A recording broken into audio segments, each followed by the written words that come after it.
Eu vou tomar um pouco a liberdade. Primeiro eu queria agradecer a vocês todos por estarem aqui nesse sábado, especialmente por História Contada. História Contada deste mês nós tivemos que fazer excepcionalmente no sábado, em função de uma série de questões de agenda do nosso convidado, porque ele grava até muito tarde, como todos nós sabemos, mas também não queríamos deixar e não queríamos abrir mão de tê-lo conosco.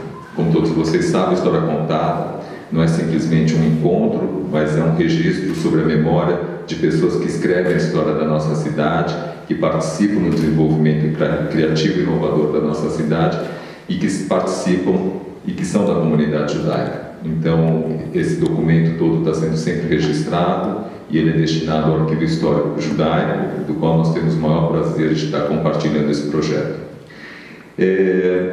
Antes de iniciar, eu queria, até para me justificar, porque a gente estava aqui na frente rindo muito, é que o Boris estava me contando que na década de 50, quando ele trabalhava na Rádio Santo Amaro, ele tinha uma relação muito profícua com a comunidade japonesa, porque tinha um programa e a comunidade judaica, a japonesa, era proprietária dessa rádio.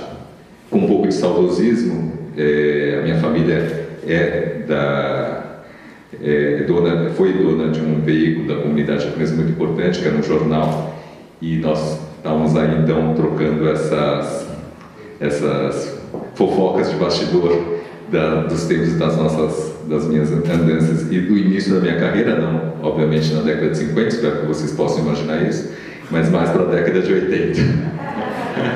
Enfim, mas queria agradecer a Mona mais uma vez por ter trazido essa pessoa tão especial para nós. Eu tenho certeza que vai ser uma noite deliciosa e tenho certeza também que todos nós vamos poder repensar e refletir muito a partir dessa visão do Boris sobre tudo que ele representa e combateu em cima de várias questões da nossa história. Então, muito obrigado, Mona. Boris, muito obrigado.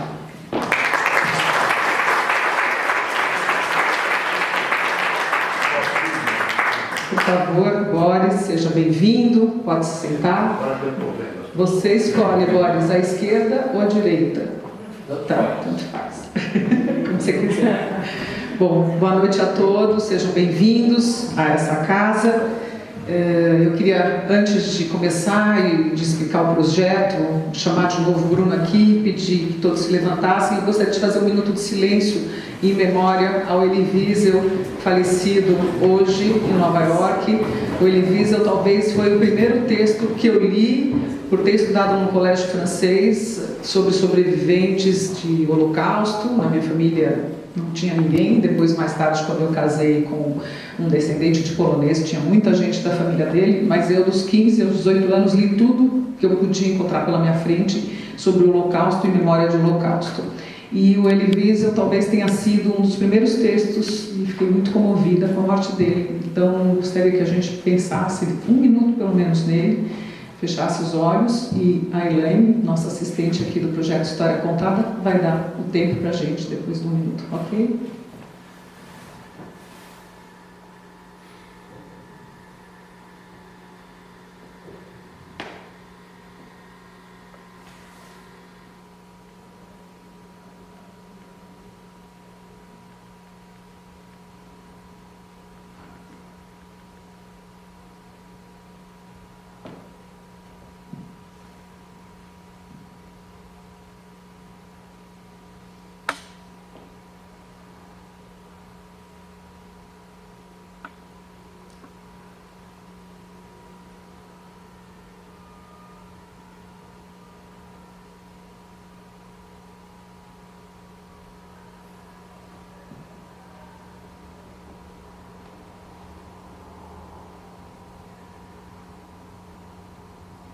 Deu uma... Obrigada, Elaine.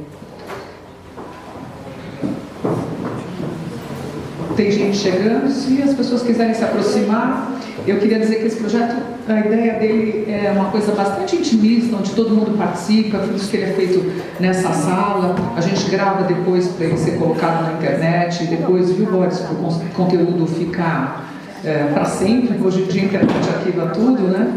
Mas a ideia é que seja um papo intimista, onde todo mundo pode fazer perguntas, e eu resolvi dividir essa nossa entrevista em 3 momentos. Um momento Brasil e cidade, para aproveitar o nosso entrevistado. Um momento revolução do digital, que afeta a nossa indústria e todas as indústrias, né? A internet. E um momento história contada mesmo, que é o que a gente trabalha com os outros convidados. Boris, seja bem-vindo mais uma vez aqui a essa casa. Você já conheceu o nosso curador, o Boa noite, pessoal. Mona, obrigado pelo convite. Vocês tiveram a disposição de me aturar e eu espero corresponder às expectativas. Não imagina que tem alguém aqui que saiba de tudo e conheça tudo, mas alguém que se dedica à informação, e talvez a gente possa trocar ideias e enriquecer o nosso conhecimento. Eu gosto muito dessa interação e me coloco à disposição. Não tem restrição a nenhum tipo de pergunta, eu procuro responder com a maior franqueza tudo que me for colocado. Eu estou vendo aqui muitas caras novas. Eu gostaria de contar, não só para vocês, mas para o Boris também, quem já passou por aqui. O projeto começou quando a casa reabriu, ano passado, em agosto, e a gente reabriu com 2 arquitetos, o Márcio Kogan, o Isai foi convidado também, um dos nossos grandes arquitetos, mas ele estava com a agenda lá fora, e o Roberto Loeb, que fez essa casa, que é em formato de Torá, é um prédio muito bonito, mas toda a parte de concreto dele tem um significado, que é a Torá, o nosso livro aberto.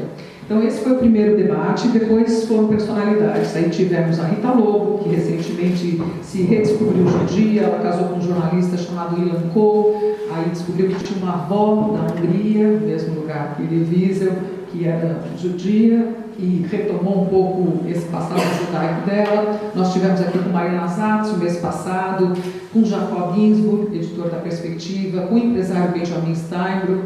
Então a ideia é sempre a gente ter pessoas variadas, de várias áreas. Gastronomia, artes, moda, jornalismo, empreendedorismo. Esse ano, por exemplo, a gente abriu com 3 jovens líderes da comunidade judaica que têm uma história de sucesso já aos 37, 38 anos, na carreira empresarial, mas também na atividade, na liderança judaica. Eles são muito ativos na escola, as escolas judaicas estão se fundindo na hebraica por uma questão de economia mesmo, de juntar forças, e eles são ativos nessa liderança, ativos politicamente. Eles têm um site para você controlar a atividade política, o que os políticos fazem ou não fazem. Enfim, foi um debate bastante bacana. E ainda teremos, depois do Boris, a Beatriz Segal, o Serginho Groisman, o José Goldenberg, o Karl Burger. Enfim, o projeto vai pela frente e em parceria com o Arquivo Judaico, que tem umas senhoras aqui, gostaria de agradecer a presença. E a gente começa então, vocês podem a qualquer momento fazer perguntas, levantando a mão. A gente vai começar por essa parte de Brasil, porque eu não podia deixar de fazer isso com esse entrevistado, aproveitar esse momento. O Brasil, o Boris quase que dispensa a apresentação, né? Ele é um jornalista bem sucedido, começou a trabalhar com 15 anos de idade, aos 36 ele já era editor-chefe da Folha de São Paulo, tinha começado de mais baixo, depois ele foi fazer a coluna Painel, que até hoje é a coluna de poder, todo mundo que lê política começa lendo Painel na Folha. Boris foi editor desse painel, e depois ele migrou com muito sucesso para a televisão. E na televisão, não só como jornalista âncora, onde ele começou no SBT e ficou ali um tempão, depois na TV Record, onde tivemos um curto período, né, um pouco antes da eleição do Lula, trabalhando juntos na eleição. 8 anos e meio. Você 8 anos e meio, mas eu só 3 meses ali, que eu fui destituída pela esposa do Dr. Eduardo Cunha. Histórias de bastidores. Mas enfim, você vai se lembrar.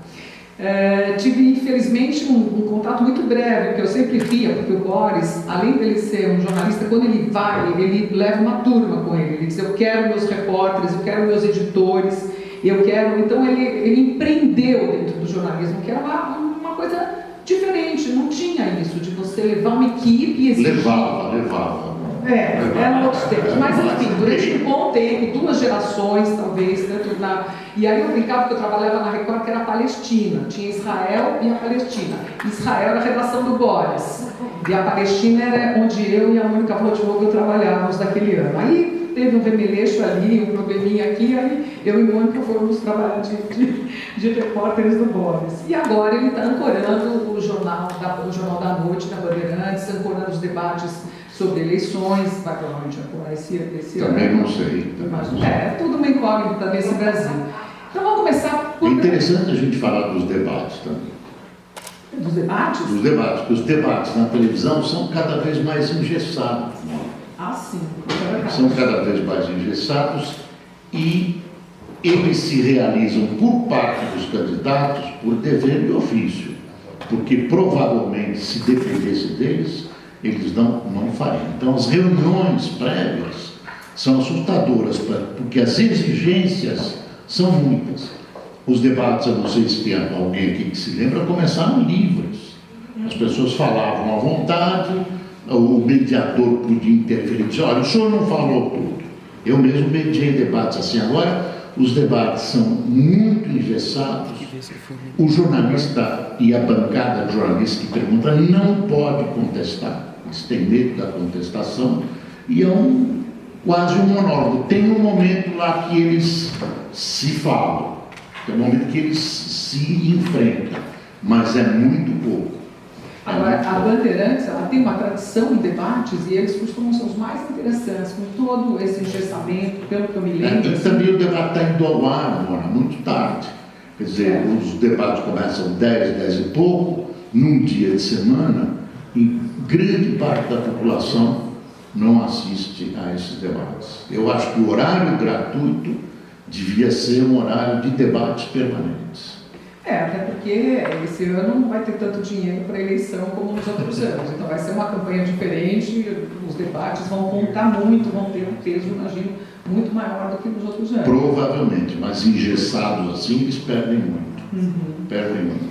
Mas olha, gente, quem não se lembra dos bordões, dos famosos bordões que o Boris inventou na televisão? Isso é uma vergonha, isso vai acabar em pizza, o Brasil precisa ser passado a limpo.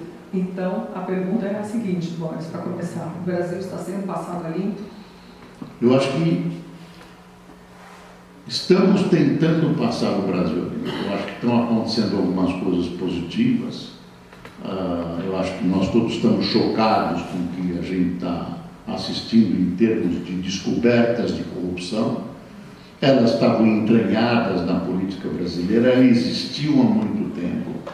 Havia uma cultura de corrupção. Quando alguém se levantava e dizia, nossa, o Tancredo tem uma caixinha, ou tem dinheiro das empreiteiras e tal, imediatamente alguém do meio e tal dizia, não, tirar dinheiro para eleição é positivo, pode. Roubar para si mesmo não pode. Acontece que pouca gente provavelmente roubou exclusivamente para a eleição e acabou colocando dinheiro no seu próprio bolso e, na minha opinião, o Código Penal já resolveu isso, é a mesma coisa roubar para si ou roubar para o partido. Existe uma reação muito grande contra essa Lava Jato. Eu tenho procurado colocar isso e isso tem surgido, a reação é muito grande e silenciosa. Ela é empresarial e ela é especialmente política, porque as pessoas vão ser atingidas cada vez mais, cada vez mais, cada vez mais. E existe um argumento que eu acho que é um falso argumento, que é isso prejudica a economia. Realmente não abastece a economia de nenhuma virtude, mas é o preço que nós estamos pagando para ter um país mais decente e que os nossos impostos estejam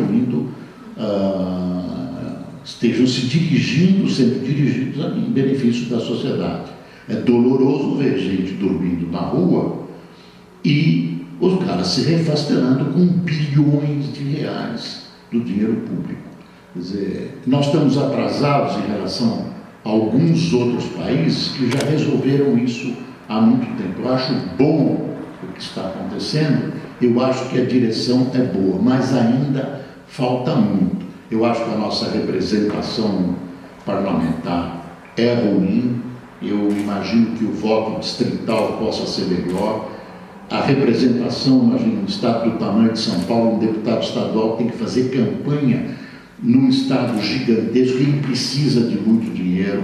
É uma razão de corrupção, não justifica, porque a pessoa é desonesta também, mas é um canal de corrupção e é um muro que impede de pessoas decentes e que podiam contribuir com a sociedade se candidatem.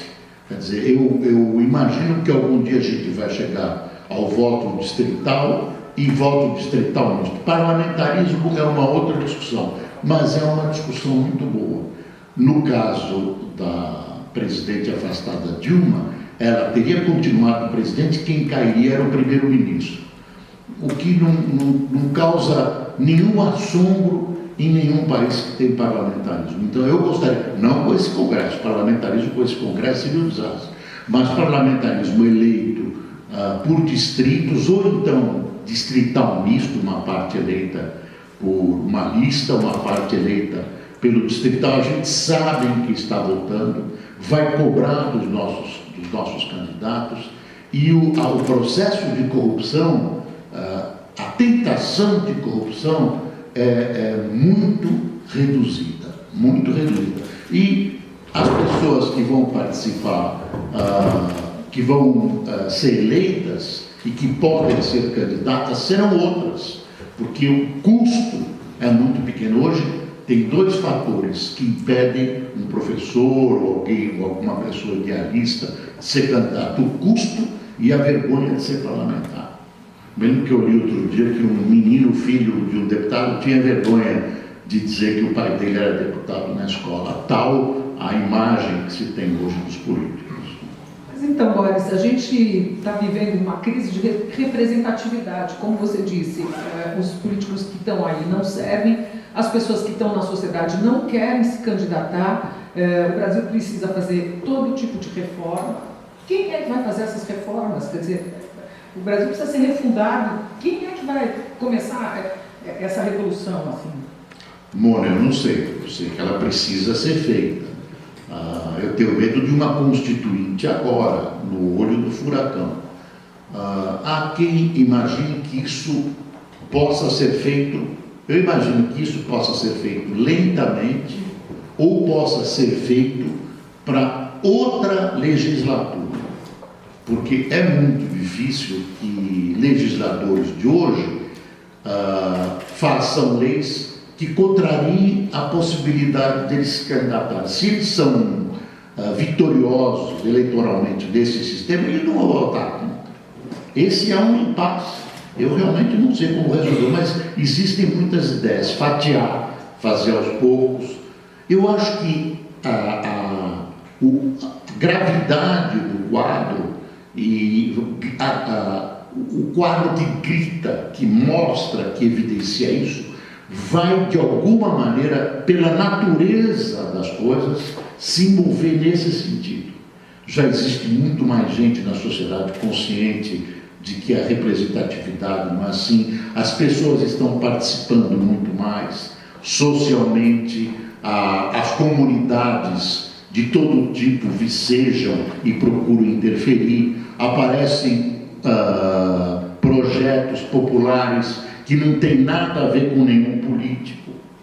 O projeto da ficha limpa, aí tem uma comunidade, a igreja envolvida, a igreja católica, mas eu acho que as coisas são positivas. É que a gente quer tudo hoje, tudo é um processo, é mais lento. Eu gostaria que essas coisas se realizassem rapidamente. Agora, se a gente olhar para trás há 50 anos, eu estou com 75, eu já consigo olhar 50 anos, nós melhoramos muito. Nós melhoramos muito, não com a velocidade que a gente... Eu não sei se a nossa geração vai ver essas coisas, mas acho que é inexorável, não tem jeito. Caminha para isso. Mas a gente está no meio da construção, a gente está no meio do furacão. É quase como uma Revolução Francesa. Você não sabe quem que vai sobrar, o Robespierre, o Marat, o Danton, o Jacobino, o Girondino. Uma coisa curiosa, quando começou essa coisa de prender empreiteiro, que eu nunca imaginei que fosse acontecer isso na vida, que tem um jornalista, o Hélio Gaspar, que chama do andar de cima. Nunca ninguém mexeu com o andar de cima, ou o andar de cima sempre soube se defender. Alguém lá na Band disse, como aqui nos outros países fazem? Ninguém tinha tido a curiosidade de verificar. Eu telefonei para um amigo meu na Alemanha e falei, vem cá, como é que é essa coisa de empreiteiro na Alemanha, de acontecer? Ele disse, olha, há muito tempo que eu não ouço acontecer, porque quando acontece, não tem jeito, existe uma legislação muito dura, vai preso seja quem for.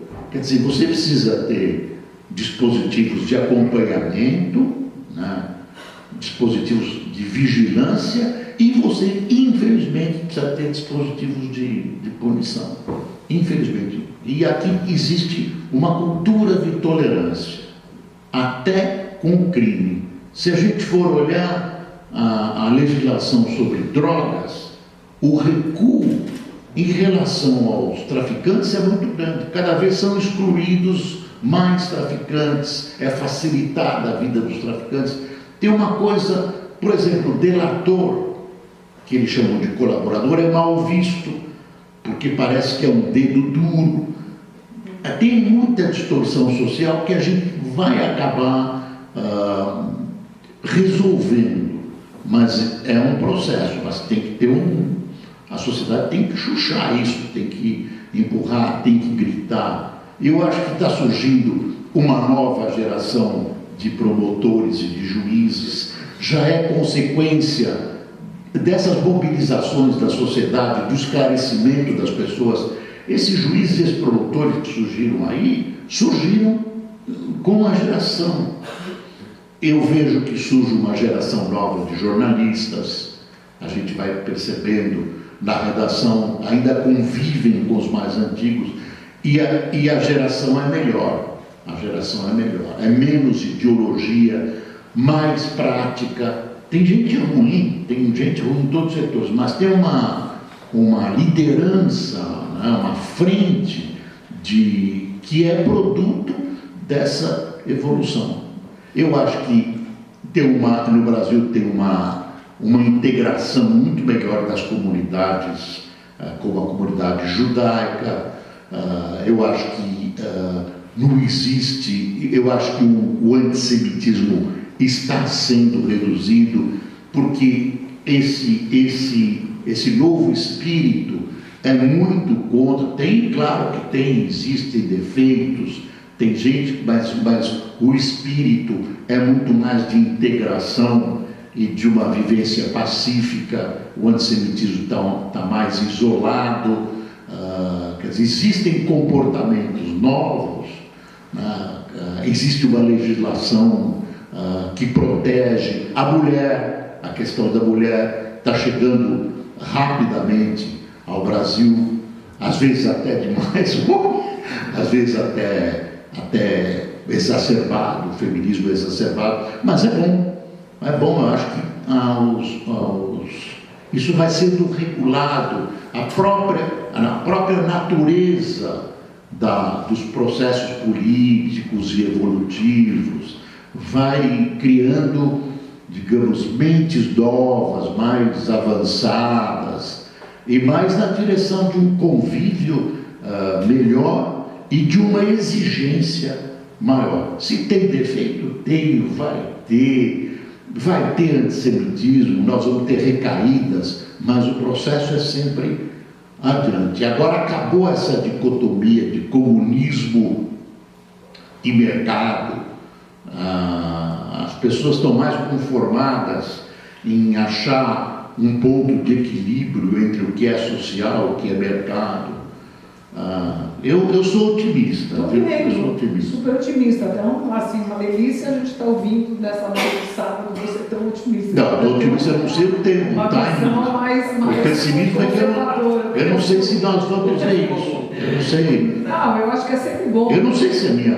Tu me disse que eu sou um conservador, porque eu não sou socialista. Eu acho que o livre mercado, que só o capitalismo a gente vê, os países que tiveram sucesso são todos países que prestigiaram o mercado, os países socialistas, todos socialistas, marxistas, todos morreram ou estão morrendo. Olha a penúria de Cuba, vê o que está acontecendo com a Venezuela, que tentou. E os países de sucesso são países que têm problemas. Eu acho que vai ter sempre pobreza, ela tem que ser limitada, você vai ter um Estado que cuida dos menos afortunados. É difícil, mas é uma tendência, Boris, deixa eu aproveitar, nesse estágio, alguém gostaria de fazer uma pergunta aqui? Olha ali, olha, duas. Então, primeiro aqui, Júlio. Boris, com toda a sua história, nunca te convidaram a participar da política? Já. E você não aceitou por quê? Não. Olha, aí eu não sou vocacionado para a política. Eu pensei que eu era. Quando eu entrei no primeiro ano de Direito, eu achei que eu ia ser presidente da República. No quarto ano eu moderei já. Contei, aliás, eu não me formei, eu tranquei a matrícula no quinto ano, no último semestre, achava que ia voltar e não voltei. Incrível, né? Você não tem. Eu estava lendo também no científico também, você também era aluno que brigava na escola. Não é verdade. Não é verdade. Não é verdade. Eu achei estranho. Não é verdade. Eu tive eu já fiz política indiretamente. Eu fui secretário de imprensa de 4 políticos. Do Herbert Levy, que era secretário da Agricultura, depois do sucessor dele, Antônio Rodrigues Filho, que depois foi vice-governador do Lago Natel, depois do ministro da Agricultura, Luiz Fernando Sidney, um gaúcho, e, finalmente, do prefeito de São Paulo, de Figueiredo Ferraz, que acabou se desentendendo com o Laudo e que acabou sendo exonerado. Naquele tempo, o prefeito era nomeado pelo governador. Aí eu vi que realmente conviver com política do jeito que se faz no Brasil era difícil e eu nem tenho esse jogo de cintura. Quando o Collor assumiu o governo, um político ligado a ele me convidou para... Eu já estava na televisão e eu conhecia o Collor, eu estava no horário nobre, bombando, né, enfrentando o Jornal Nacional, foi o primeiro noticiário que enfrentava o Jornal Nacional, e esse político ligado ao Collor quis jantar comigo. Eu achei estranho, mas interessante. Nós marcamos um encontro no Rodeio, que era um restaurante na Doc Lobo. E ele não falou nada. E aí quando terminou, aí eu aprendi que essa coisa sempre a gente fala por último, mas ele falou depois do... Aí ele terminou o encontro, eu ia pegar um táxi na esquina da Oscar Freire, e ele também, e disse, olha, queria te dizer uma coisa, eu tenho uma missão do presidente Collor de transformar você no candidato a prefeito de São Paulo na eleição que vem aí. E se você disser sim agora, amanhã na sua conta tem 7 milhões de dólares para você começar a campanha. Uau! Eu disse, não quero, não tenho vocação. Mas ele tinha tirado da gente, né? Que todo mundo ficou com 50 dinheiros, né? Então ele tinha dinheiro. Eu nem e vi que realmente eu não tenho essa... O que você respondeu? Respondi que não na hora. Respondi que não, que eu prezava muito, que eu achava... Era uma resposta formal. Mas eu já sabia que eu não queria. E ainda brinquei com ele, olha, todas as minhas veleidades estão satisfeitas na televisão. Eu faço política na televisão, disse para ele. E sempre quando eu conto a história, tem gente que duvida e tal. Outro dia ele jantou na casa do João Saad, que é o presidente do Grupo Bandeirantes. Eu jantei e ele contou a história, que sempre as pessoas acham, ele mesmo contou, não, o Boris não aceitou, teria sido eleito e tal. Não sei se eu teria sido eleito, mas não do meu menu, não. E agora com 75 anos, muito menos. Se bem que o Temer é presidente com 75 anos, aliás, é o presidente mais velho que o Brasil já teve em toda a sua história republicana. O Temer. O Temer é o presidente mais velho. Então, eu já... E hoje em dia, a longevidade, a Maria Nazaré, que teve aqui, diz que a gente vai viver até 120. Né? O estado judaico é até 120. Quando a gente se encontra em festas, a gente fala até 120. Mas isso é conversa mole, né? Vai conferir. Vai conferir. Mas tinha uma outra pergunta aqui, vamos lá. Boris, o senhor conhecendo os políticos e a política nacional, a respeito do voto distrital. Está dando para ouvir? Tá, legal.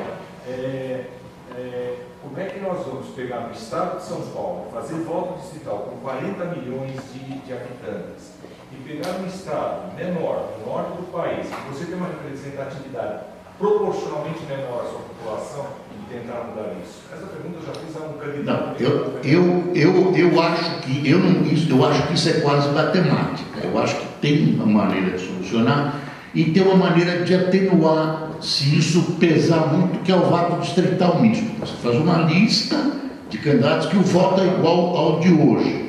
Uma X, na Alemanha é assim, uma parte é eleita por lista e uma parte você vota na lista e uma parte é eleita pelo distrito.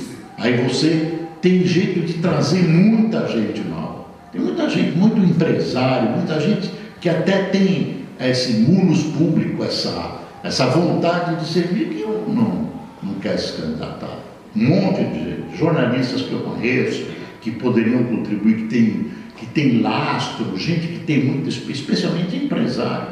O cara não quer, o cara tem medo. Eu me lembro de dois empresários que quase se estreparam por causa disso. Um deles foi o Olavo Setúbal. Quando o Olavo Setúbal ameaçou ser candidato ao governo do Estado, saiu um boato que o Banco Itaú ia quebrar. E começou uma correria ao banco. Ele foi cobrado pelos sócios dele. Porra, você coloca o banco em risco para ser candidato. E o Antônio Hermínio. O Antônio Hermínio, eu me lembro como repórter, não foi fácil. É um negócio... É Brasil, se bem que a gente assiste a campanha americana, ela também não é feita de muita pureza, mas aqui vai a um grau muito ruim. E no momento específico que a gente está vivendo. A gente está vivendo um momento de radicalização, de excessos, de exagero. Olha, eu vou fazer uma confissão, eu não sou um grande apreciador dos políticos, eu sou um crítico mesmo, eu não vejo... Eu vejo que alguns atos são elogiáveis, dá para elogiar quando tem um ato bom e tal, mas eu não tenho encanto nenhum por nenhum político brasileiro. Eu vejo poucos como pessoas que merecem, que têm a mesma ética que a gente. Tem todo um comportamento ético diferente, é um mundo que não devia ser tão diferente, e por isso eles não representam a gente. Por isso que eu tenho facilidade em ser crítico, se bem que eu não gosto de fulanizar. Eu critico o ato, o fato, mas eu não gosto de mexer especificamente com as pessoas. Eu vou fazer a minha última pergunta em relação a esse bloco. Vamos lá, meu Jorge. Após a eleição de 2014, a intolerância entre esquerda e direita aumentou muito. Existe uma probabilidade disso diminuir ou você acredita que vai aumentar a partir de agora? Como trabalhar isso, principalmente os comunicadores, como tentar fazer o melhor todos estarem unidos do que dividir o país? Eu acho que é um processo também. É uma divisão lamentável, é ruim, mas é um processo. Aconteceu. A última eleição houve uma exacerbação, o PT hoje está reduzido a frangalhos, se bem que o Lula não está morto, ele é um candidato válido para 2018. Eu acho péssimo se ele se eleger, até porque tem uma volta muito grande de pessoas que eu acho, de grupos que eu acho indesejáveis e de ideias de perpetuação que eu acho péssimas. Mas eu acho que também vai ser um processo, é impossível. Eu acho que interesses locais vão começar a unir, ou vai ter você vai ter que juntar alguém para ser eleito prefeito, alguém do PSDB com alguém mais à esquerda. Isso eu acho que é um processo, não tem jeito. É lamentável o que aconteceu, mas não tem jeito. O Eduardo aqui quer fazer uma Só uma pergunta. dúvida, não vai um pouco contra o que você falou no começo, que aquela ideia de esquerda e direita superada, quer dizer que... eu também achava isso, mas parece que é o contrário, você tem uma polarização hoje... No Brasil, muito forte no Brasil. Não, você não tem mais essa polarização da Guerra Fria entre comunismo. Você não tem, você tem aqui no Brasil essa nossa coisa de PT, PCdoB do lado, PSDB e tudo. Se bem que tem gente de centro-esquerda nos dois setores. Isso vai acabar, isso vai acabar. Tinha alguém aqui? Lá atrás, depois a gente volta aqui. Cabe você dar um comentário agora sobre a eleição para prefeito? Eu não estou ouvindo. A eleição para prefeito Eleição para de prefeito. São Paulo. As candidaturas. Eu não sei o que vai acontecer. Hoje tem uma notícia grave que o candidato russomano foi pedida a condenação dele por um caso grave, ele não é primário, ele pode ser impedido de participar. Mas eu acho, nesse instante, que não dá para prever. Nem ele, que está com 26%, o segundo está com 10%, não dá para prever. Queria lembrar que ele, na última eleição para prefeito, estava lá na frente. Ele falou uma grande bobagem, não sei se vocês lembram, que parecia uma coisa inteligente, que o ônibus, a partir da administração dele, ia ser cobrado por quilometragem, ia ser justo. Só que quem mora nos extremos da cidade ia pagar nada. Ele falou isso, percebeu depois, isso foi explorado, e aí arrebentou a candidatura dele. Então, eu acho que não dá para saber. Eu acho difícil o atual prefeito ganhar. Eu acho difícil.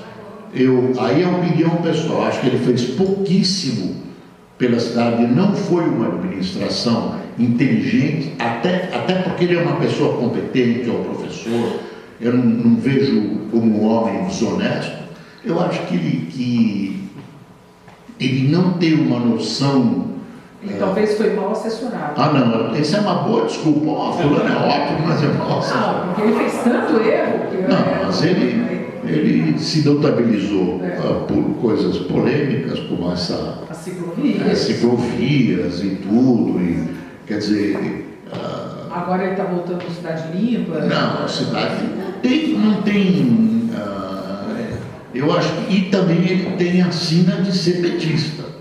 Quer dizer, o PT está em desgraça agora por causa desses fatos notórios todos, que estão levando os dirigentes à prisão, uma situação difícil. Ele é uma pessoa de valor, ele é uma pessoa que eu acho que devia fazer política. Um professor ilustre, com um passado ilibado, foi lá e chegou no nível, eu acho que da incompetência dele. Ele não teve ideias, não teve discurso. São Paulo é um desafio até para um gestor competente, quanto mais para um pequeno, novo na praça, né? A cidade é um desafio, né, Boris? Aliás, o Bruno queria que você fizesse uma pergunta sobre a cidade para você, e eu acho que esse é um momento, talvez, bastante interessante para você, não só como jornalista, mas como tendo morado aqui. Esqueci de dizer que o Boris estudou no Mackenzie, né? Eu vi no seu currículo, quer dizer, você provavelmente morava aqui por perto e tal. Hoje acho que você mora em Alphaville, então fora dessa bagunça. Mas é uma cidade que é um desafio. Só que cidades maiores no resto do mundo estão conseguindo vencer esse desafio. Como é que você vê as últimas gestões? A cidade é muito grande. Ela é uma cidade que cresceu demais, passou dos parâmetros de uma cidade aceitável. Ela vai ter sempre problemas, enquanto os meios de transportes foram esses, vai ter sempre problemas. O metrô é muito caro, é uma cidade complicada, diminuiu o fluxo. Eu tive na prefeitura com o Figueiredo Ferraz em 71, 72, 1973, e a gente tinha um afluxo de 400 mil pessoas por ano para São Paulo. Ele pedia para eu não anunciar quando a gente inaugurava um hospital, um pronto-socorro, porque isso aumentava o afluxo. A cidade não consegue atender aos desejos. Eu acho que é muito ruim ter uma metrópole desse tamanho. Acho que a gente devia... Eu acho que a natureza está um pouco devolvendo as pessoas para os seus locais. Mas eu acho que uma cidade desse tamanho é insolúvel. Você pode diminuir, você é insolúvel.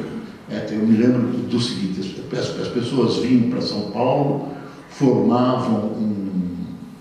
vinha lá um vigarista e vendia os terrenos, sem asfalto, sem água, sem luz. As pessoas faziam uma sociedade de amigos e iam para os jornais dizer: a prefeitura não atende. A gente não conseguia atender. É um negócio terrível. Isso diminuiu, mas ainda tem. Quer dizer, o orçamento da cidade não consegue administrar a cidade. Eu acho que ainda tem essa coisa das regionais serem políticas. Precisa descentralizar. Na minha opinião, precisa descentralizar. Agora, descentralizar com quem? Eu preferia que fosse com técnicos, não com políticos. Não sei se... pelo menos, quando mesmo um técnico incompetente iria procurar olhar as prioridades de maneira diferente, não de maneira eleitoral. Mas eu não vejo a cidade como solucionável. Tem uma outra pergunta aqui e a gente depois vai de Glória. Eu queria fazer uma pergunta nessa plateia, vamos ver se você tive hoje com esse grande jornalista que está agora. É o caso do, você falou do prefeito não político. Eu acho que... Eu falei político dos regionais. Eu acho que o prefeito pode, e não é mal que seja um político, ele tem uma visão política, o que ele precisa, não pode gerir exclusivamente de maneira eleitoral. Esses mini prefeitos escolhidos pela prefeitura, e depois a cidade não é uma só, a cidade é uma área metropolitana gigantesca. Porque eu acho que o João Dória, aquele homem de visão em São Paulo, ele não é político, ele é um técnico, empresário técnico. Quem? O João Dória não está ainda no meio da política como esses outros que já estão acostumados, né, viciados. Não, ele já foi presidente da Embratur. É técnico. Ele veio de uma família. Não, técnico ele não é. Empresário? Ele é um empresário e tal. Ele é um empresário. Ele é uma jornalista também. Quem? É um grande jornalista publicitário, ele é uma pessoa de alta. Quem? O João Dória, ele é um currículo, né? Agora eu não sei, eu não... Conhece bem a cidade de São Paulo? Eu conheço ele, eu acho que ele tem o seu valor, eu não quero entrar, mas tem mais candidatos aí. O Matarazzo também é uma pessoa que conheceu a cidade, que viu a cidade, o próprio... Como vereador, ele como uma espécie de subprefeito, dirigiu as administrações, as subprefeituras. Tem candidatos competentes. Eu não sei se eles têm voto. Eu não sei se eles vão ter. Tem a Erundina, que vai ser candidata aos 80 anos. Marta, né? Beleza. A Marta, que Tem experiência. tem experiência. A gente vai ser A Marta tem noção da cidade. Vai precisar ver como vai ser o arco das alianças. A gente vai perder tempo discutindo. Não vai dar para saber o que vai acontecer. É muito cedo. Tempo de televisão, eu não sei.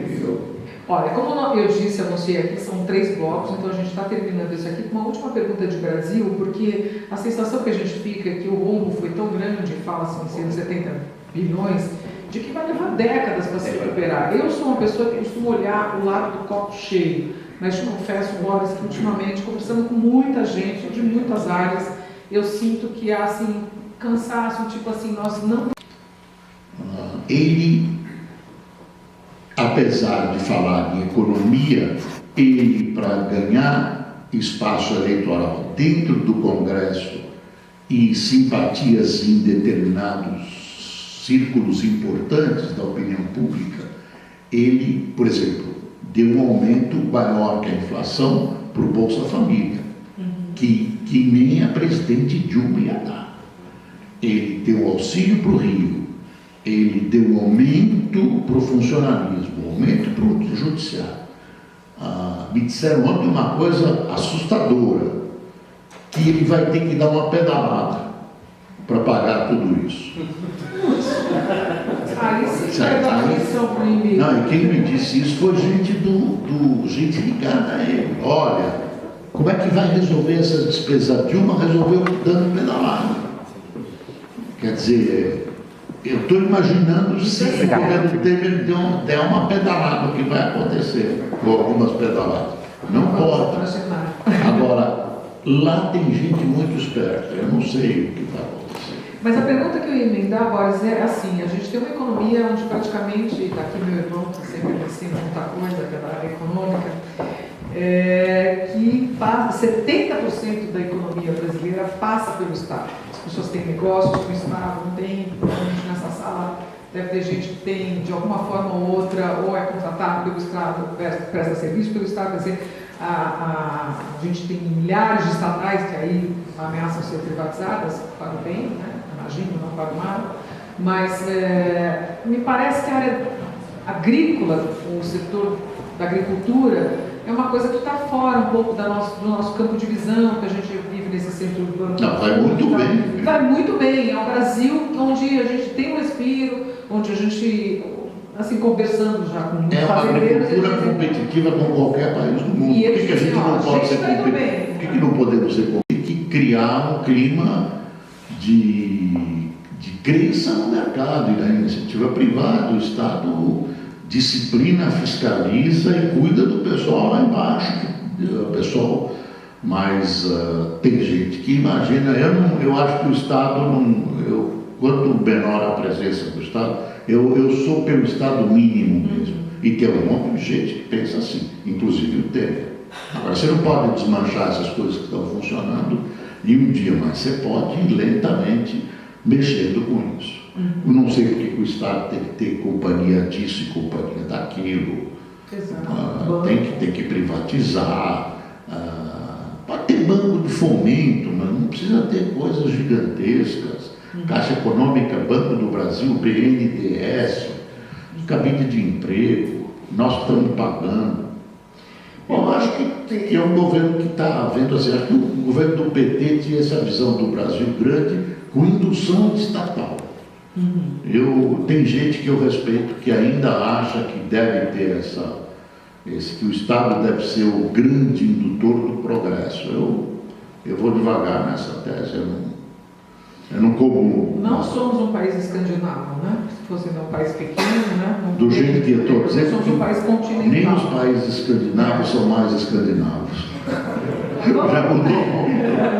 Eu quero passar rapidamente pela revolução do digital, porque, como eu falei, a internet ela modificou várias indústrias, vários setores, até no livro lá do Thomas Friedman, que eu gosto muito, lá o jornalista que foi para a Índia, lá em Bangalore, e ele mostra como várias áreas mudaram, e uma delas, inclusive, a própria política, porque hoje as contas todas estão na internet, há uma maior transparência, isso é um fator positivo, né? Você estava falando que as redações estão mudando, os jornais estão mudando. Fazer uma cortina entre o que a gente vinha falando e o digital.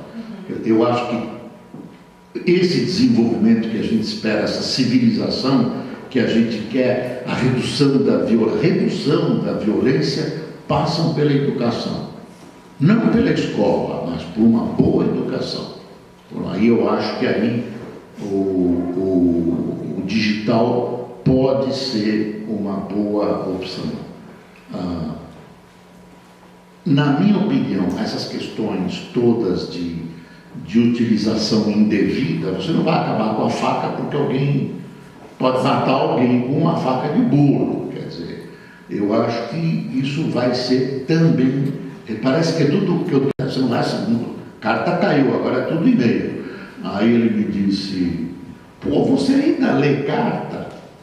Bobagem, você se contamina dos ataques que se fazem. Eu lembro você lendo carta lá na Record. Não, pilhas de cartas. Agora é tudo e-mail. Não tem. Quando o negócio é muito grave, é o processo. Você processou alguns aí? Eu tenho uma série de processos em andamento. Alguns recuaram, e outros não recuaram, e eu processei, continuo processando, dá trabalho. Dá trabalho. Eles ainda estão aí, eles ainda existem. O fato é que quando você dá uma busca na internet, acaba, eu te mostrei antes de começar, eles acabam ficando no mesmo nível que um jornal de credibilidade, um jornal que tem jornalista contratado, que recebe. Mas na internet é muito maior e tem muito mais potencial que isso. Isso também não sei se a nossa geração vai ver, mas isso está sendo direcionado para acabar, né? Isso vai acabar nas mãos da polícia, da justiça. Você nem tem uma legislação digital definida, você está usando isso. É o meio terra de ninguém. Tem pobreza, eu já estou. Aí subiu uma senhora e disse, qual o seu meu problema é financeiro, o meu dinheiro não dá porque eu gastei lá, minha filha. Você está com uma falange de espírito, eu vou tirar os espíritos de você e tal. E aí começou a orar, começou a rezar e tal. Espírito, Exu, abandone esta mulher, saia desta mulher e tal, libera, desaloja. Casas Bahia, Casas Pernambucanas. Desaloja. Eu brincava muito com eles não. E teve algumas coisas que eu passei lá, isso na internet teve algumas coisas que eu passei lá, que eu discuti uma vez estava sozinho com um bispo novo, e virou piada. Eu tive pólio, eu não andei praticamente até 9 anos, eu tinha essa coxa mais fina que essa. Eu fui operado nos Estados Unidos com 9 anos e me recuperei dele. Aí, e virei um moleque terrível até hoje, porque tudo que eu não pude fazer até 9 anos eu fiz depois. Estou fazendo ainda. Aí o bispo começou a falar em milagre e tudo. Aí ele me disse, olha, se eu fizer uma oração agora, com a fé que eu tenho, eu curo a sua perna. Eu falei, mas bispo, eu tenho uma perna mais fina que a outra. Eu vou deixar as tuas pernas iguais. Ele falou, pelo amor de Deus, não deixa que o senhor vai estragar a outra também. Isso virou piada. Ele não aguentou também. E eu não deixei ele para não desmoralizar, porque não ia acontecer nada. E falei isso para ele. Ele até deu, como? A gente brincava muito. Mas olha, depois eles mudaram totalmente, foram para a base alienada, né? Eles foram tudo. Não, eles vão para onde? E agora votaram no impeachment.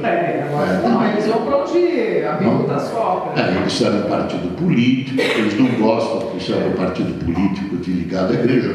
O presidente do partido político é um bispo da igreja, é um partido político, o sonho deles é poder. O sonho deles é ter o presidente da República. E é uma bancada de E o presidente da República deles, que é o nome, que é o Crivella. Que um dia vai ser candidato a presidente da República. Pode escrever, porque é o sobrinho do bispo. Ele já tinha um programa de televisão, aquele programa do Sertão, que falava lá da fazenda Canaã. Fizeram uma fazenda que parece um quibutz. Fizeram uma única fazenda que ele leva as pessoas lá para conhecer, que é uma obra e tudo. Aí já é proselitismo, já é propaganda. A pessoa tem um recall da imagem na televisão, né? Um cara que já sai com recall da imagem da televisão e já ganha mais eleitores. Agora, surpreendentemente, eu acho que alguns deles acreditam em tudo aquilo. O cara acredita mesmo, nem todos, mas não é tão vigarice como dizem. Acreditam naquilo mesmo. Acreditam naquilo. E realmente, voltando, deixou muita gente que estaria assaltando e roubando numa situação muito decente. Quer dizer, esse pessoal das franjas da sociedade, da periferia da sociedade, das igrejas evangélicas, tem que é uma das maneiras de educar. Não é a educação formal que a gente precisa. Essa é pela Bíblia, né? A gente precisa de uma educação. Imagina, tem gente agora no 4º ano, que chama 4º ano primário, 4º ano básico, que não sabe ler, pô. Não dá para acreditar. Gente, Imagina alguém quer fazer se Israel, na Rússia, nos Estados Unidos, uma criança acaba um curso básico sem saber ler, nem saber escrever. E aí vem uma professora outro dia no jornal e diz, não, isso não é importante, o importante é conhecer a realidade. Como não é importante? O resto é decoreba. Como? Não é? Quatro operações. Tem um senhor aqui. Eu tenho uma pergunta, na verdade, preciso elaborar ela um pouquinho mais. Né? Essa primeira... Por favor, não elabora muito. Eu não vou conseguir responder. Não, primeiro eu queria agradecer o clima que vocês criam aqui, que é um clima muito gostoso. Na verdade, eu me sinto na sala de casa conversando com uma pessoa querida. Né? Então, o que acontece? Na sua introdução, você passou um otimismo muito grande. E depois, na medida que você foi passando, a impressão assim que deu é que você fez acalentou a gente. Né? Fez o quê? Acalentou. Né? Você, assim, aquela figura um pouco mais austera, mais assertiva do jornalismo, a impressão que ele está conversando com um colega, um amigo, um parente. E aí você passou um calor, um acalento, quando você falou do teu otimismo. À medida que a coisa foi... Eu não chamo isso de otimismo, eu procuro ser realista, eu procuro acreditar numa coisa, senão é o caos. Ok. Mas passou um carinho, vamos fazer assim. Um carinho, pelo menos a mim, um carinho. Né? Mas à medida que você foi evoluindo, constatou algumas coisas bastante difíceis, uma dificuldade muito grande. Então a impressão que eu tive é que você amenizou uma realidade. A realidade que nós estamos vivendo, seja ela internacional ou mesmo local.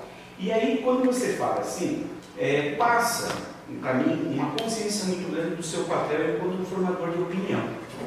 E dessa maneira, a minha elaboração me leva, porque pessoas como vocês, ex-teito da MONA, né, entendendo, tendo a clareza desse momento, e muitas vezes até assumindo um papel de amenizar, de orientar, de dar esse carinho, esse acalento, eu não vejo assim uma união em pessoas que têm essa expressão. A gente acaba caindo muitas vezes numa questão religiosa, né, que vende esse carinho, e não vejo os intelectuais, pessoas esclarecidas, pessoas de posição, pessoas que entendem essa realidade, um pouquinho mais unidas, um pouquinho mais próximas, né, para fazer esse papel que hoje está faltando.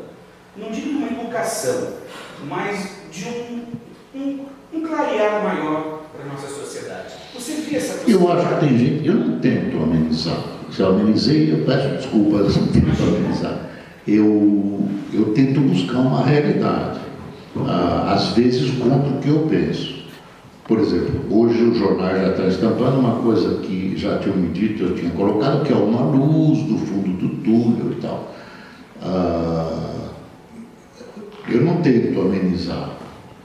Eu tenho muitas vezes problemas, eu vou dizer problemas de consciência, mas são, eu vou contar, por exemplo, uma particularidade. Quando o Collor quando houve o processo de impeachment do Collor, as pessoas tinham medo que houvesse um retrocesso para o regime militar. Então começou aquilo, e eu conversava com os políticos, muito mais que agora, porque eu estava num jornal muito mais importante, realmente de massa.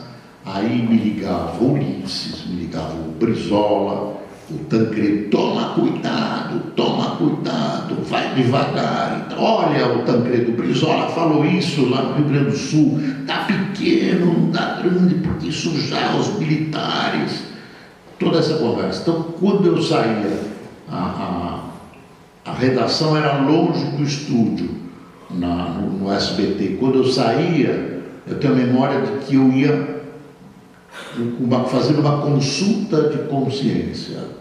Então a gente tem esse problema de consciência. Tem, fazer uma consulta de consciência. E entre me precipitar e não me precipitar, isso eu criei para mim. Ou dar uma notícia que o outro vai dar antes, eu prefiro segurar. Eu prefiro ficar um passo atrás, mesmo nos julgamentos. E eu não sou... Tenho um otimismo, que é a partir da visão do que está acontecendo, tem um monte de dúvidas embaixo. Tem um otimismo do Temer, mas tem essas dúvidas de que de repente ele vai precisar pedalar, que eu coloquei. Então, uma coisa assim, Deus o livre. Mas eu torço para que dê certo. E teve momentos que eu torci para que a Dilma desse certo. Que a gente discutia. Ela fazia um discurso, toda uma retórica muito boa, trouxe o Joaquim Levy, e não, agora vai dar certo, todo mundo consciente, que não tem ideia de estabelecer o Brasil socialista, nem o grande poder, a chave está, de repente a gente começa a perceber que ela mesma está solapando aquilo. Você primeiro tem uma perplexidade e depois você começa a dizer. Agora, tem uma coisa que eu sei que a gente tem, eu tinha muito, agora à noite a audiência é boa, é surpreendentemente boa. Não é uma audiência de massa, é uma audiência de formadores de opinião. Do Jornal da Band, você disse? Do Jornal da Noite. Jornal da Noite. Tem um mundo noturno muito grande. O mundo noturno de classe média, muito pessoal das lojas, universitários, pessoal que trabalha à noite e dá uma assistida na televisão. É esse feedback que eu recebo. A gente tem uma responsabilidade social, pô. Tem uma responsabilidade social. Então, entre ser agudo, se você não tem certeza, e ficar um passo atrás, eu prefiro ficar um passo atrás. Não posso. Eu quero crer. Eu gostaria que as coisas funcionassem bem. Aliás, na Band, o dono da Band sempre diz isso lá, o João Sara, olha, temos que... Mas tem uma hora que você diz, pô, vamos estilar, temos que ser otimistas, olha o Brasil, tanto quanto possível. Tanto quanto possível. Você não pode dizer que as coisas vão muito bem quando estão acontecendo coisas muito graves. A sua pergunta me coloca no divã. No divã do psicanalista. É duro. Eu brinquei, uma vez eu espirrei no ar e soltei uma frase que eu vou repetir: eu ainda sou um ser humano. Eu espirrei aquela pedra. Não é difícil, não é matemática. Eu gostaria muito que o país desse certo. E eu tenho uma outra noção, mais chata ainda, que eu falo para as pessoas: porque vai acontecer? Eu digo, olha, se afundar, a gente afunda junto. Se afundar, a gente afunda junto. Tem que ser, teria que ir bem com a Dilma. Não pode afundar, porra, não pode afundar. Porque nós chegamos num limite de discutir se afunda ou não afunda. A gente construiu uma vida, todos nós, comerciantes, profissionais liberais, num país que tem todo um potencial para ser decente. E eu acho que a gente está num momento que a tendência é essa, de caminhar para um país decente. Eu tenho que acreditar nisso, senão eu vou embora. Eu já pensei em ir embora. Eu falei, eu vou embora. Mas eu não quero ir embora, eu quero... Esse discurso do golpe, o Guca Chakra e o Cabrida estavam aqui, teve 2 debates importantes. Semana passada a gente falou muito disso aí na comunidade, porque o PT investiu muito em toda... Eu falo porque eu tenho grandes amigos, inclusive, petistas de esquerda e tal, e eles compraram muito essa coisa do golpe. Foi bem bolado. O PT tem lá marketing. Fora, eu tenho o PT tem marketing. Lá fora. E lá fora é muito difícil. O que é o impeachment? Tem uma razão. Primeiro, se as coisas estivessem muito boas na economia, se as coisas estivessem muito boas na economia, e se não tivesse essa lama, muito provavelmente ninguém ia procurar as pedaladas. Quer dizer, as pedaladas foi uma chapa. E são crime de responsabilidade. Isso é um pedaço. O segundo pedaço é a condução do Estado. Como a condução do Estado era catastrófica, dela, catastrófica para todo mundo, inclusive para o PT. Era uma solução ao impeachment. Era uma solução. E aí sobra, para quem olha só sobre essa visão de vamos tirar ela, porque o governo dela não presta, que é um golpe. Agora, um golpe que tem o Supremo Tribunal Federal, com a maioria expressiva do Congresso e 70% da população, porra, que golpe é esse? Agora, no exterior eu ouço. No exterior é... Eu ouço, me perguntaram, ditadura. Tem uma moça belga, uma senhora que está convidada para trabalhar numa empresa, ela é mulher de um amigo meu, convidada para trabalhar numa empresa multinacional no Brasil. Ela queria saber como é a ditadura aqui. Nós tivemos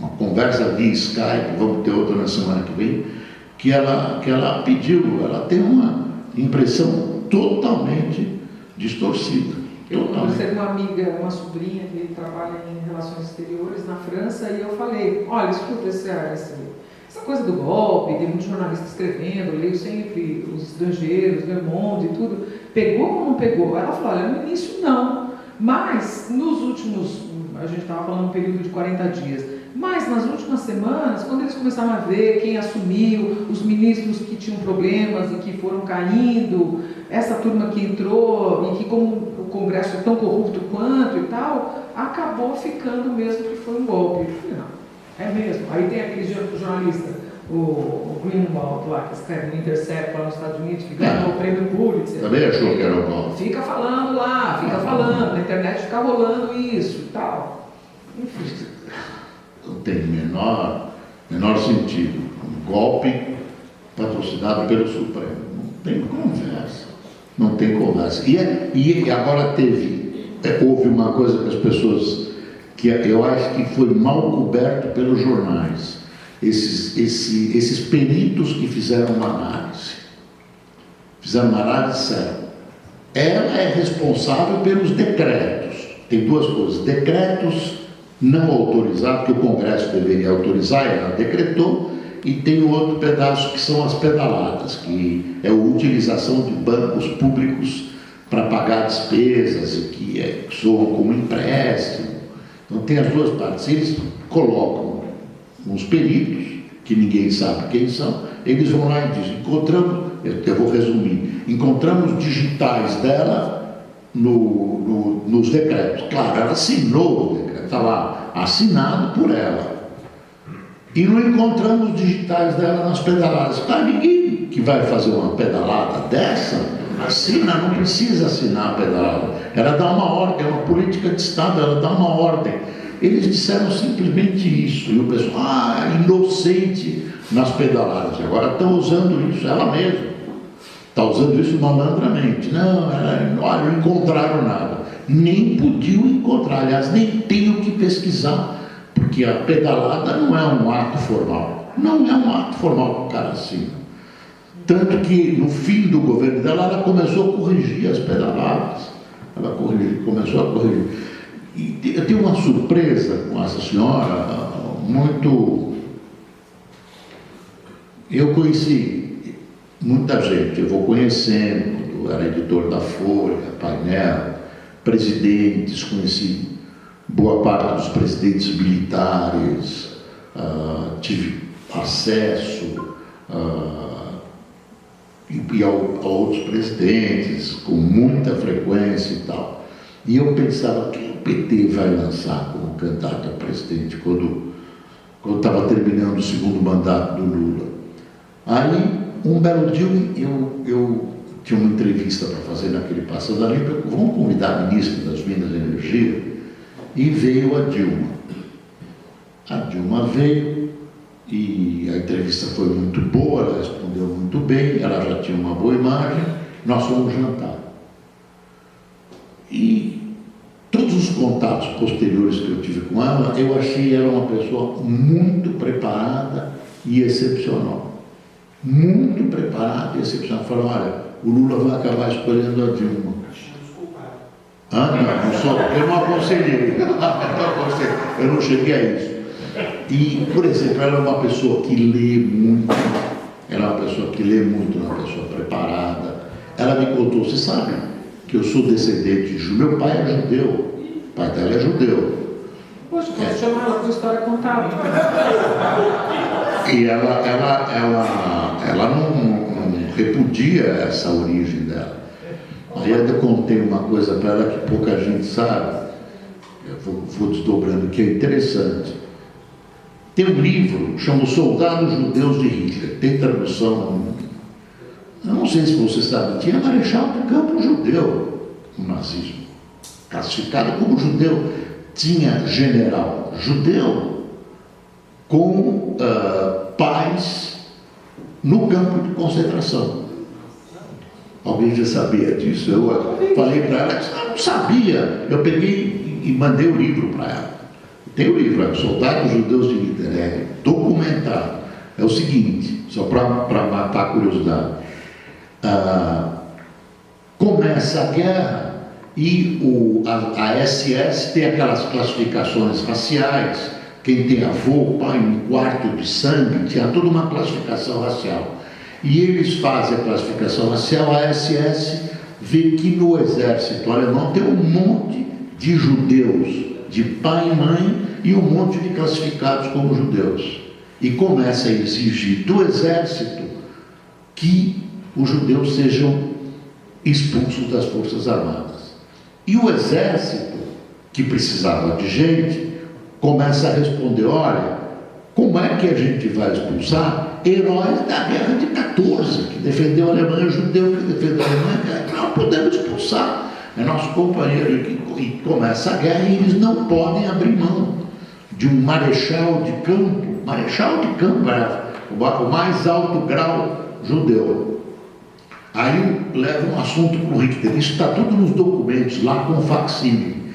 Leva um assunto para o Hitler e o Hitler resolve, olha, o Führer pode arianizar, é que eu vou chamar. Então fazia um processo e, olha, fulano de tal é judeu, a mãe dele é judia, mas o pai não, o cara é judeu, mas precisa dele. Chegava para o Hitler, ele despachava e transformava o cara no ariano, por decreto.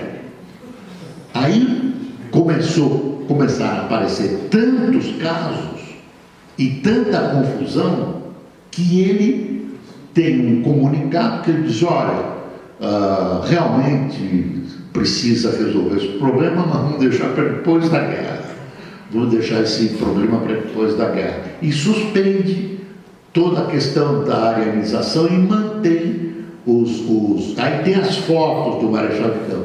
E tem uma coisa mais surpreendente ainda e revoltante, é que eu não sei se ele escolheu a dedo, o autor, que são as cartas que os pais que estão em campo de concentração mandam para os filhos, é tudo pedindo desculpa. Os pais se sentem responsáveis pelos problemas que os filhos judeus estão sofrendo. E até tem um caso lá muito incrível. O exército resolve fazer uma revista racial para agradar o partido. Então, tinha uma revista lá do exército e eles ouvem todos aqueles cientistas, judeu tem nariz assim, esse é o judeu, esse é o ariano, esse é não sei o quê, esse presta, esse não presta. Tinha uma discussão de um pessoal que eles chamavam de Gemischter. Alguns diziam, como é que você está julgando ele judeu? Ele pode ter os defeitos dos judeus, mas como a mãe dele é ariana, pode ter sobrado dele as virtudes arianas. Então tinha essa bruta discussão. Aí pega um soldado do exército, um menino de 18, 19 anos, olhos azuis, cabelo louro, capa da revista e põe a revista na rua. Quando eles descobrem que o menino era um judeu, a capa da revista era um judeu, o menino e um judeu soldado que Tem um filme do Anthony Quinn que faz. Tem um filme antigo do Anthony Quinn que que acontece exatamente isso, a capa da revista. Então, mas isso é real, está lá a capa da revista, o menino de perfil, esse é o alemão regente. Mas eu recomendo esse livro, eu recomendo. Chama Os Soldados Judeus de Hitler. O Soldado Judeu de Hitler está traduzido. Vê aí, você está vendo? No Google? Você está vendo no Google? Não, eu vou anotar o nome. Não, vê no Google também. É o Soldado Judeu. E é muito interessante, porque tem essa parte, tem os documentos e as fotos. O Marechal de Campo, fulano estava montando um tremendo cavalo lá.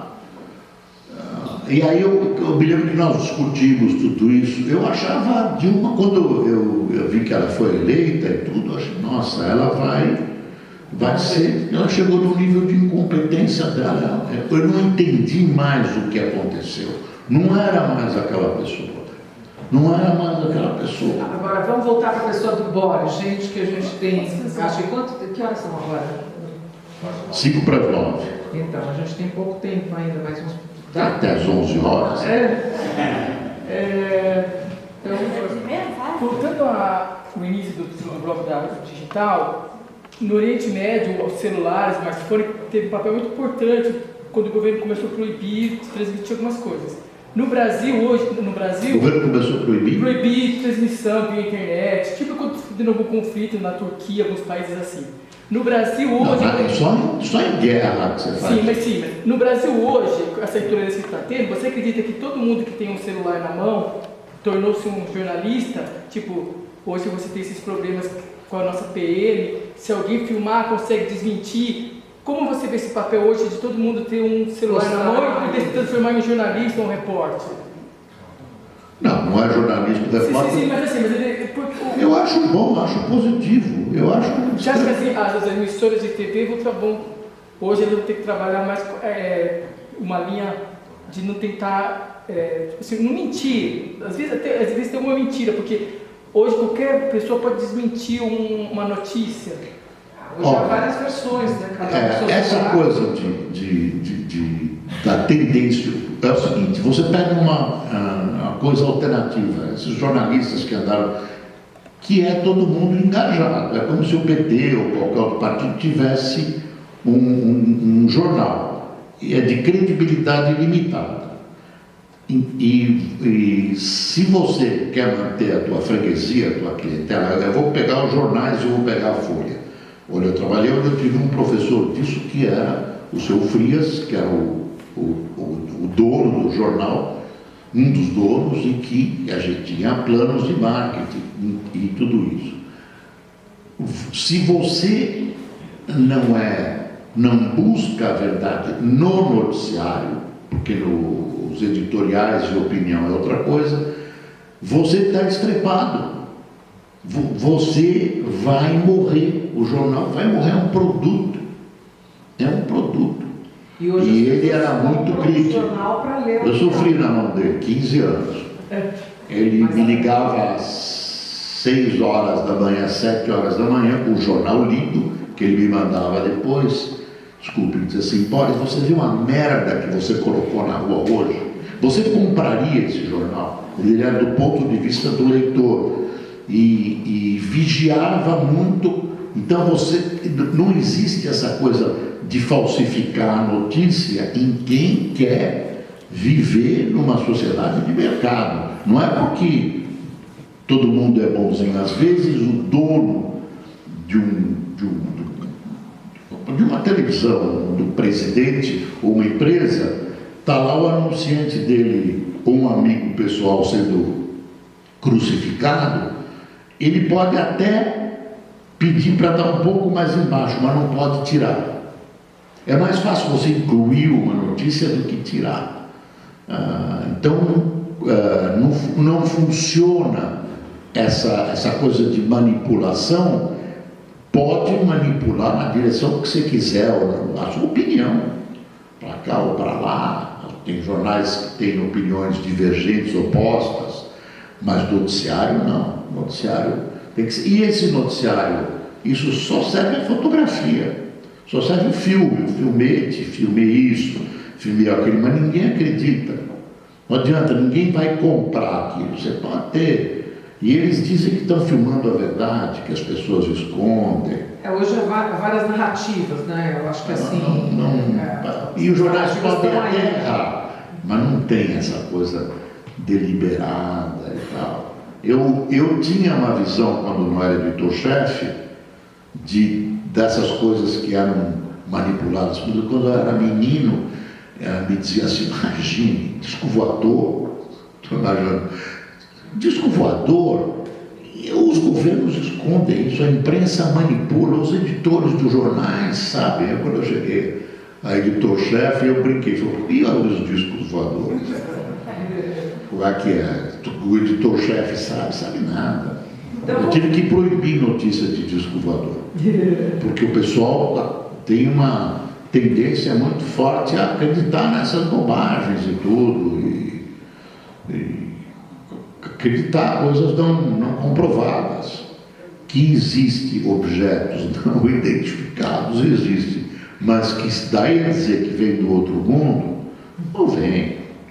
E eu me lembro que um dia um repórter chegou desesperado, disse, olha, lá em tal lugar conseguia transmitir, tinha um objeto, e o objeto desapareceu, a aeronáutica está lá, e um amigo meu mais velho disse assim, vem cá, quem estava mais bêbado?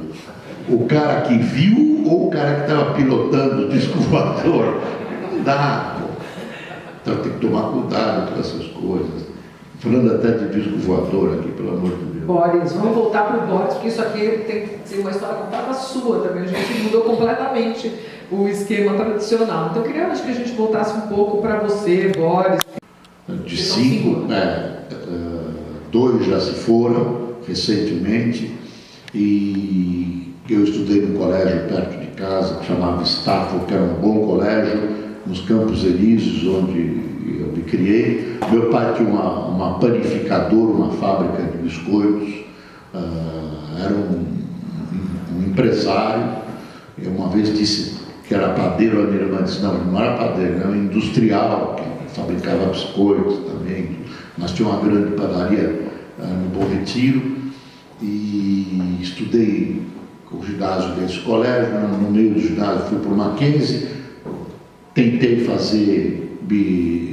fui fazer direito e não terminei. Paralelamente eu gostava de rádio, gostava muito de rádio, gostava muito de esportes.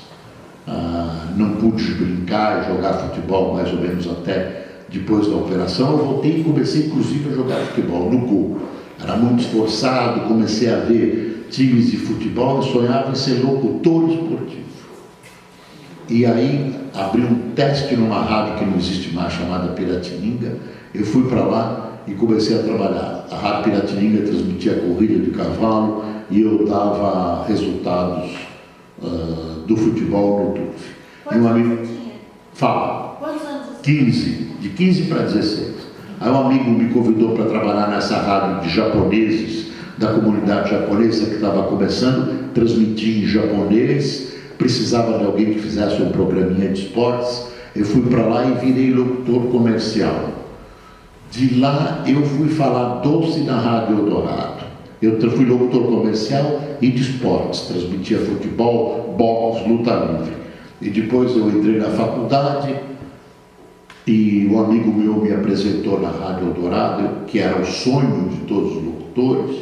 Falava doce, com notícias fornecidas pelo Jornal do Estado de São Paulo e Jornal da Tarde, Ave Mag e seus revendedores, música, ópera completa pela Eldorado. Era assim. Falava doce. Alguém aí deve lembrar ainda. Música norte-americana, ópera completa. E aí vocês frequentavam movimentos juvenis? Eu frequentei o Achom Era de Sair, quando mais ou menos até antes de trabalhar na rádio, a minha irmã continuou, eu saí, eu não queria fazer aliar, não me lembro exatamente o que passava na minha cabeça, eu não queria sair daqui. A minha irmã quase fez aliar, tinha uma coisa chamada achará, que era um preparativo, Ela chegou a começar, depois ela se arrependeu e saiu. Mas você tinha convívio com as pessoas, enfim, por exemplo, eu, por acaso, estive junto com o Caio Binder. Eu sempre conto essa história, porque o Caio é mais velho do que eu. Eu me sentia, por um erro da CIP, eu acabei ficando na mesma... Eu pensei que era por um erro seu. Não, no mesmo grupo que ele. Eu era muito tímida. Eu brinco muito com ele. E ele era muito mais velho e a gente fazia um negócio chamado futebol intelectual, onde as pessoas eram obrigadas a decifrar, fazer... E eu me sentia burra completamente, porque o Caio era tão brilhante já, e ele falava... E ele era 5 anos mais velho. Não, super diferença. Você tem 7 anos, o cara tem 12. Fazia muita diferença, né? Então, eram movimentos que também estimularam muito os movimentos estudantis, a esquerda, a luta contra a ditadura, enfim, você tinha uma participação política muito grande nesses movimentos juvenis israelitas. Por isso que eu te perguntei se você tinha esse aprendi convívio. muito no Achomer. O Achomer tem uma estrutura muito interessante. Educa, viu? Educa. Exato. Era os mais velhos que tinham tido o aprendizado ensinavam os outros. Era monitores, né? Monitores, Badrechim, né? Os monitores. E eu gostava muito, porque tinha cultura, tinha música, tinha divertimento, tinha viagem, tinha tudo. Quando chegou numa hora mais decisiva, eu realmente caí fora. E fez falta, viu? Porque eu não tinha ambiente fora. E tinha uma coisa mais grave que as pessoas mais novas não conhecem, que era o grau de socialismo interno. Bebia no mesmo copo, vestia as mesmas roupas, comia no mesmo prato, eliminava o nojo. Era uma coisa muito, eu vou usar uma palavra forte, muito comunista. Porque mesmo Israel... Porque era essa a tendência. Porque eu acho que o Merat Sair era o mais trabalhista. Mas foi... Os kibbutzim da Shomer Hatzair tinham o banheiro que o tal famoso, o banheiro que os caras de esquerda gostam, que é o banheiro único, os dois sexos, era assim, os kibbutzim da Shomer Hatzair. Fiz bar mitzvah. Aonde? Aonde? Numa sinagoga da Newton Prado, que hoje é o... Memorial. Você fez no Groi Sheshil. Ao qual? No Groi Sheshil, Groi Sheshil. Era o Groi Sheshil. Ela falou Groi Sheshil. A minha mãe falava comigo Não. Esse é da Rua da Graça. Minha mãe falava comigo em Yiddish, eu respondi em português, era assim na minha casa, eu achava que todo mundo, a gente nem percebia. Eu consigo falar Yiddish ainda, leio e escrevo, porque eles não queriam, não é que eles não queriam. Yiddish era que tinha que aprender. E hebraico era só trabalho. Eu me lembro da sua... A prédica em Yiddish? Se fazia a prédica igual o Bar Mitzvah, fazia em Yiddish. Você fez também? Não, eu não fiz. Meu pai já estava muito doente, não teve festa. Meu pai morreu logo depois, então não teve uma festinha em casa. E vocês eram os mais jovens, né? Eu e a minha irmã. Meu pai morreu, eu tinha 13 anos, foi logo depois da bar mitzvah. Eu fiz a bar mitzvah em fevereiro e morreu em abril.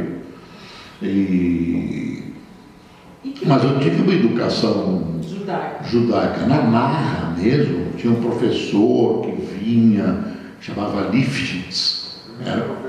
Foi seu professor. Era uma figura magnífica. Magnífica. Eu estou errado, não era uma figura magnífica. Ele me ensinou a ler Yiddish, me ensinou, enfim, eu consigo escrever, eu uso Yiddish ainda, porque os fonemas são quase os mesmos, um T é um T, um R é um R. Então, quando eu quero esconder alguma coisa, eu escrevo Yiddish português. E as pessoas falam, nossa, você sabe taquigrafia. Eu sei taquigrafia, eu escrevo. Acho de uma língua bonita. Eu ainda me surpreendo de vez em quando falando Yiddish. E na sua casa vocês comemoravam as festas? As festas principais em casa, comia treif, né? Comia porco. A minha avó, que morou com a gente, não, ela era mais religiosa. Mas eles já vieram da Rússia mais seculares, menos sinagoga, e até eu gostava de... Nas grandes festas. Nas grandes festas, em casa tinha seder, a família se reunia, ainda se reúne, faz gefilte fish e tal. E eu vou dizer uma coisa, eu gosto de ser judeu. Eu não menosprezo nenhum outro. Se me fosse dado escolher de novo, eu gostaria de ser judeu. E eu acho a religião, que eu não conheço direito, muito inteligente. Aonde você se reconhece? Eu já vi que você tem muito humor, eu já sabia, mas fica muito claro, né? Toda a sua curiosidade, essa busca sua também, acho que é uma coisa bastante judaica, mas aonde mais você se reconhece em valores, em características judaicas? No hospício. De qual enfermaria? Qual enfermaria? Não sei. A gente é produto de uma série de influências.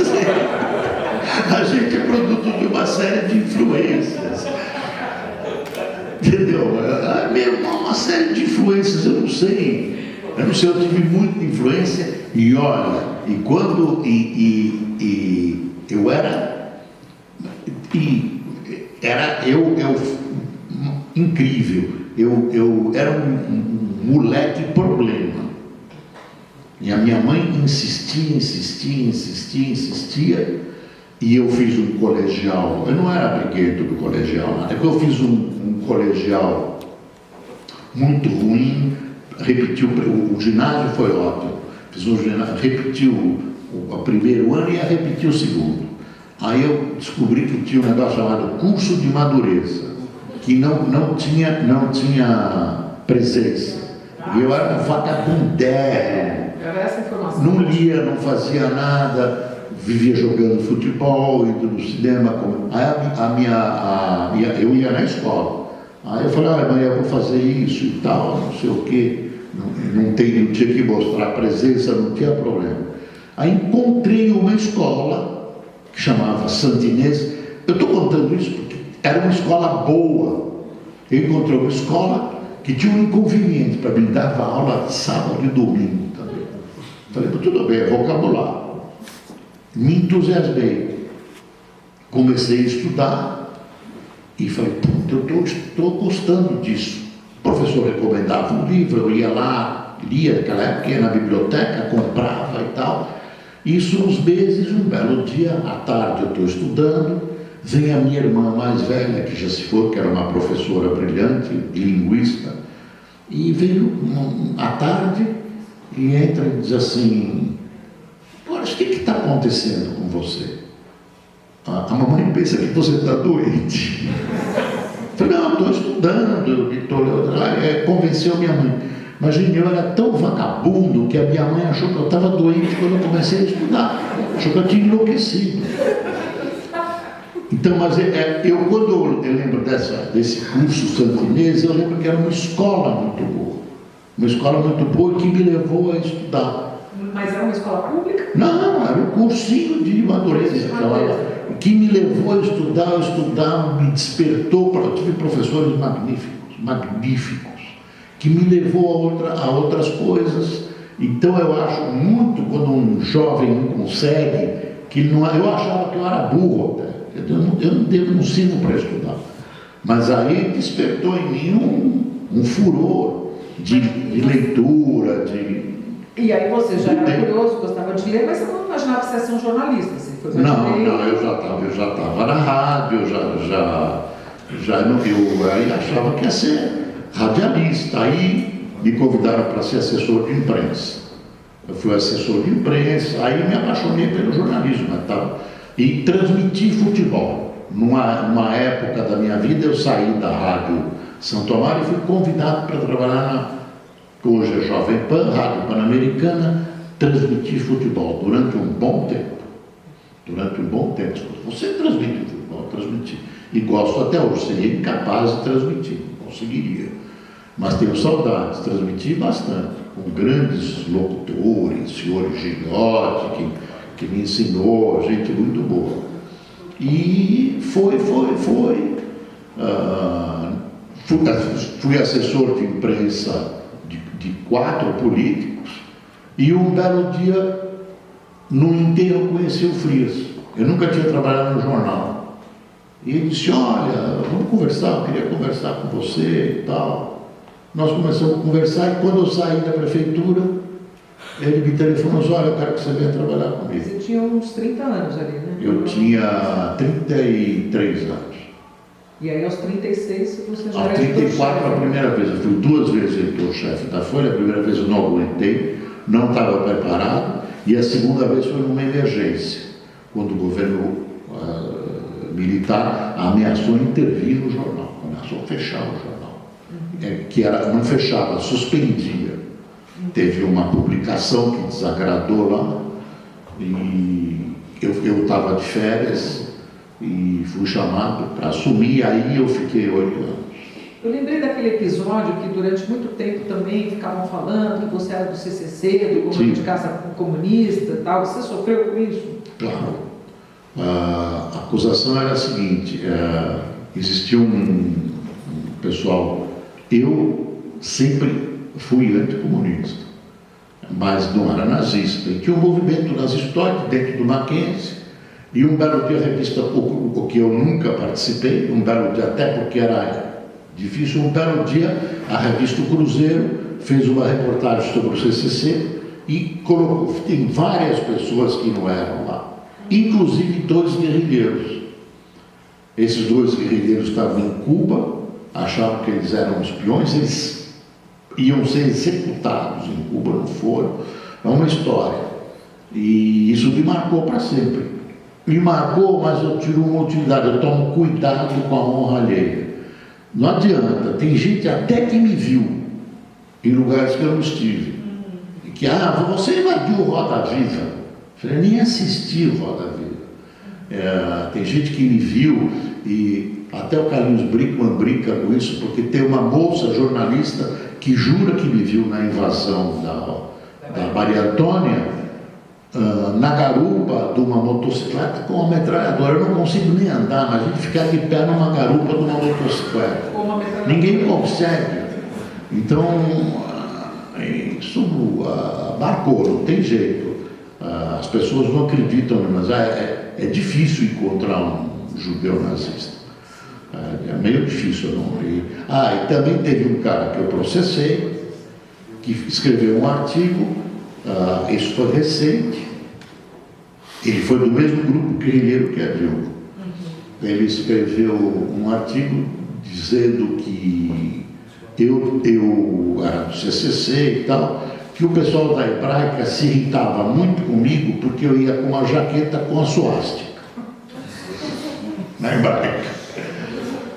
Que eu ia com a suástica, e que um dia um grupo da Hebraica se reuniu, teve uma conversa séria comigo, dizendo que não podia me comportar daquela maneira, indo com uma suástica. Venha mais aqui com um blusão, com uma suástica. Eu nem era sócio da Hebraica.